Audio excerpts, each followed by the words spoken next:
It's the Happy Families podcast. It's the podcast for the time-poor parent who just wants answers now.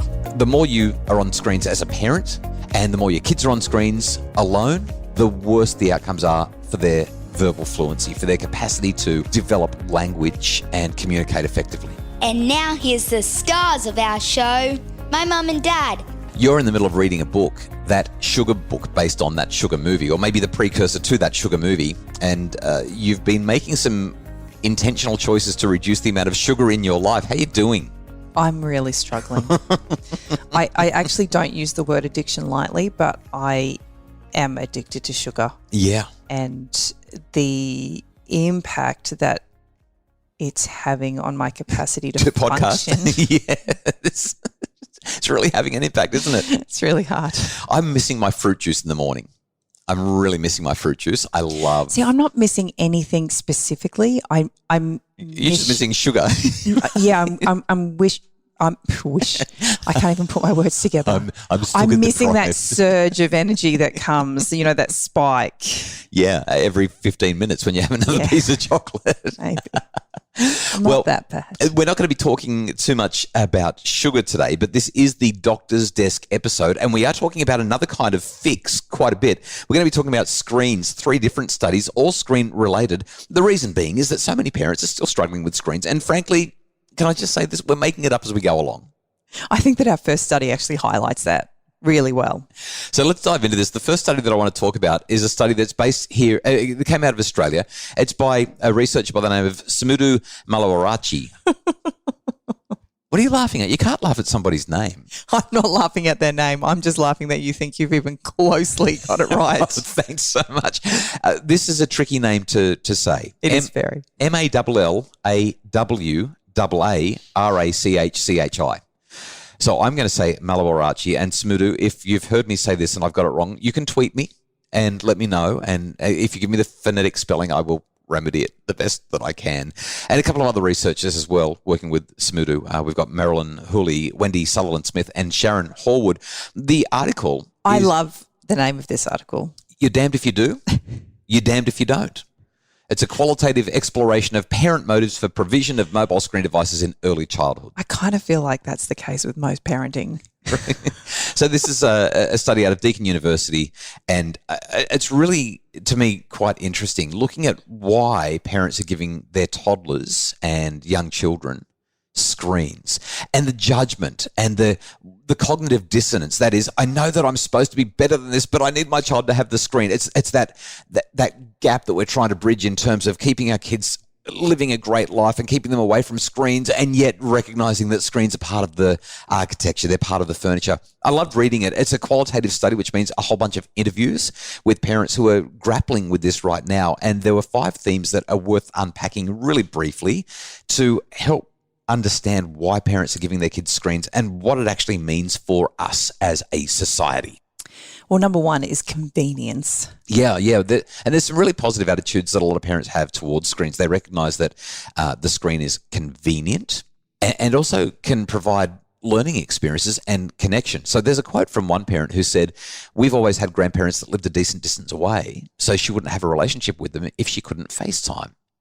And I hear that and I think, yeah, we would nod our heads to that and say 100%. Yeah, well, we've obviously done this move at the beginning of the year, and our 8-year-old has been able to keep in contact with 2 of her closest friends. Yes. Via FaceTime. Yeah. And it's so nice to recognise and see that those relationships can continue because they've got that visual. Once upon a time, you moved house and that was it. I mean, you might have a pen pal, but let's be honest, most of us never had the discipline to do that, or our parents just kept forgetting to buy the stamp to post the letter.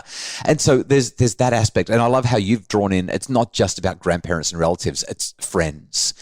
Some other parents said around the positivity of the learning and the connection. One parent, a mother of a 2-year-old with 4 kids, said this: "I think we're better off for having them. He's not that interested in writing or drawing. Using an app gives him that opportunity to be interactive with his learning, and that's a real positive." Now, there are questions about the educational value and content of a lot of apps, and they've justified. They're important questions. Nevertheless, if you've got your child being productive on an app and doing something that is at least almost seemingly potentially educational, that's way better than having them stare passively at a television, isn't it? Yeah. And so there's these positive attitudes. Another mum said, but like learning to use iPads in kindy, if a 1-year-old can learn to use it in a couple of days, I don't think a 7, 8, 9, 10-year-old is going to have any trouble with it. If my nearly 90-year-old grandma can figure out how to use an iPad, I don't know why you need to learn how to do it in kindy. Just this this idea that using a device at an early age isn't particularly advantageous. So they're saying, yeah, there are positives, but we don't need to make a big deal about it. But there's just a general positive attitude. We're playing together. We're interacting at all times of the day. Sometimes it's useful. It's good for connection. It's good for learning. Those kinds of ideas were there. The second theme, though, highlights where this dissonance comes in. Parents are really concerned about devices supplanting real social interactions and opportunities for family bonding. So a mother of a 4-year-old said the worst bit is when you hand them your phone and then you're like, well, now I've got nothing to do either. Not that that's really happened with us very often. There's usually something else to do, but every now and again you're like, okay, well, we were here to do this thing together and now you've got a device. So there's that, the implications of look out the window, said a dad to a 5-year-old, look out the window. There's all these other activities, colouring in, books. That's what we use for stimulation, and we play games in the car like I Spy. So let's try to stay off the screens. Let's use our imaginations. There's a whole lot of negative connotations around it, and the idea that screens are displacing life. That was a second big theme. Like I said, that's where the dissonance really comes in. There's all these positives, but there's all these drawbacks. So number 3 is a really good one, I think, because I have experienced it so many times, this idea of influence of society. And you talk about damned if you do, damned if you don't. I think about all of the times where I've taken small children into places that really, the doctor's surgery, for instance. Sure. Or a restaurant. Yeah, for sure. Or, there's places where you it's quiet. People are there for specific reasons, and you're taking a child that doesn't want to be there. They want to be moving. They want to be, and so. So the child doesn't want to be there and the people don't want the child there either. That's right. Yeah. So you give them a device so that they stay nice and quiet, but then you've got the judgment because your child's on a device. But if your child wasn't on a device, they'd be climbing the walls and then you'd have judgment as well. Exactly. It's very, very, there is no win. Mother of a 1-year-old said, I felt really embarrassed, so I sat in the restaurant and apologised the whole way through the meal. I couldn't, so I gave him my phone. Like there's just that, I'm getting judged for giving them the phone, but I'm getting judged if I don't give them the phone. And a mum of a 3-year-old said, I don't really let him use it in public, more so because I'm worried about people judging me, which sounds really awful. Say from my parents, they were like, oh, what are you doing?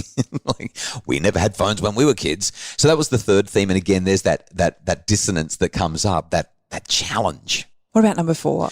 So this is a theme that came out of the interviews that I think is really curious, the idea of trying to manage and achieve a balance.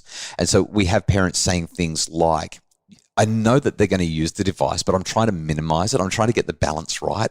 One parent, a mum with 3 kids, 45 years old, talking about the 4-year-old, me and my husband, we've got passcodes on our phone, so they can't access them without that at the moment. Unless you've got an 8-year-old who literally every single time we change them, she works it out. How does she do that? I don't know how she gets it. The big kids can't work it out, but within minutes, she's decoded. Yeah. This mum said at the moment the Wi-Fi is also disconnected, but we've just found that the kids find other ways to access the internet regardless. And I like this one as well. This was really clever. A mother of a 3-year-old, 36 years old, said, I let it almost run out and I don't charge it. If her battery runs out because she's only had 20% and that's all I bothered to charge it, oh, sorry, darling, there's no more iPad, which I think is great. So that was the 4th area where there's that dissonance where I don't want them to have it, but they kind of need to have it, and how am I going to manage it? And number 5 is this idea of external challenges. Yeah, so I think the easiest way to describe this is to share what the researchers said. They said parents discussed several perceived external barriers to appropriately providing a device and effectively managing healthy mobile screen habits. The most noteworthy barrier was simply the reality of life. So this is that thing where you've got the ideal and then you've got the reality. And that theme has permeated this whole conversation around kids and so their the screens. ideal is if my child, especially my young child, is on a device, that I actually would be there with them. But we often... Or that they wouldn't be on one at all because we want them to be living a whole and full and fulfilled life, and instead they're staring at a screen. but we will often put our children in front of a screen or give them a device so that we have the capacity to do the myriad of things that need to be done in a day. To have a shower in peace. Without a child attached to our limb. Yeah, the researchers say for most parents, life was busy and messy, and similar to things such as their child's eating and sleeping routines, screen time was another part of parenting that did not go the way they thought that it would. I love this quote from a mother of a 2-year-old who says, before you have children, you go, oh no, I'm not going to let my children play on screens and have access to my phone. Then you get there, holy crap, giving him my phone for 5 minutes while I'm at the doctor's appointment so he's quiet, not screaming in my face is actually really handy. Going through it has definitely changed my idea of what's okay and what's realistic. And so the study ultimately, what it's basically said, and I love the way they've done it. I love the conversations, the way they've brought the quotes from these qualitative interviews into the study, basically finds that parents are experiencing this really big dissonance, this really big tension between their attitudes and their behavior, primarily because they want to keep the kids away from devices as much as possible and give them this beautiful childhood. And the reality is that it's really hard to live life, and the device gives us a way to make things manageable. It works. It's so much better in so many ways. We've got podcasts and we've got webinars and all kinds of resources about screens. If you really want to get my take on it, grab a copy of my book, 10 Things Every Parent Needs to Know, and have a look at the list that I've got in the screen time chapter about just saying to the kids, I know you want the screen, and if you've done all these things, you can do it. And there's a big list of all the things that kids need to do before they're on the screen. It's a healthier approach, and it's also a bit more realistic. And let's recognize sometimes you do need to go to the bathroom or the doctor or to a restaurant in peace, and every now and again, the screen's going to be okay. So that's our first study. We spent a lot of time on it, but I think that it's really worth spending that time on it because so many parents struggle with the dissonance associated with screen time. Well, our second study looks at social media and how it's linked to body image issues that our children are having, and this urge for platforms to actually take some responsibility. This is a really important piece of writing, and I'm just going to share a couple of paragraphs and then we'll move on to our third study because time will get the better of us. We've linked to all of the studies that I'm talking about in the show notes. So this is a new article published in the journal Body Image. A team of psychology researchers outline a mountain of evidence that links social media use to body image issues. And the researchers essentially describe how algorithms are intensifying the link between social media and body image challenges. And they're saying, as a social media corporation, you need to take action. So appearance-based social media platforms like Instagram and TikTok seem to be the most harmful to users' body image. On platforms like this, the teenagers, and not just teenagers, all of us, are continually exposed to filtered and edited content that presents literally unrealistic body standards. And the evidence shows that this distorted environment increases users' risk of body dissatisfaction and harmful conditions like body dysmorphia and eating disorders. So I think that's probably enough to highlight. Social media platforms are aware of this. We've had whistleblower cases come out of a couple of different places now, including Facebook, showing that they know this is happening, but they're not doing anything about it because they need to have attention. They need people to be listening or watching or viewing and giving their focus. So it's just horrible. The article is called The Dangers of the Rabbit Hole, Reflections on Social Media as a Portal into a Distorted World of Edited Bodies and Eating Disorder Risk and the Role of Algorithms. Study number 3 looks at the amount of screen time our children have and the link between that and language development in our young kids. Okay, so we started by talking about the long study, talking about kids and their access to devices, little kids, preschoolers, toddlers. Then we went to body image, so we're talking about teenagers, but now we're going back to the beginning with little kids again. This is from the University of Helsinki in Finland. And what the researchers found is, and I can summarize this just in a couple of sentences, they looked at the extent to which kids are using screen time alone, the extent to which their mum is on a screen, and the extent to which they're having combined joint screen time. And in a nutshell, the researchers found that the connections between children's and mothers' screen time and children's language skills The more the children use screen time alone, or the greater the amount of the mother's screen time, the weaker the children's lexical and general language abilities were, after taking into account the child's age, how well educated the mum was, and even birth order.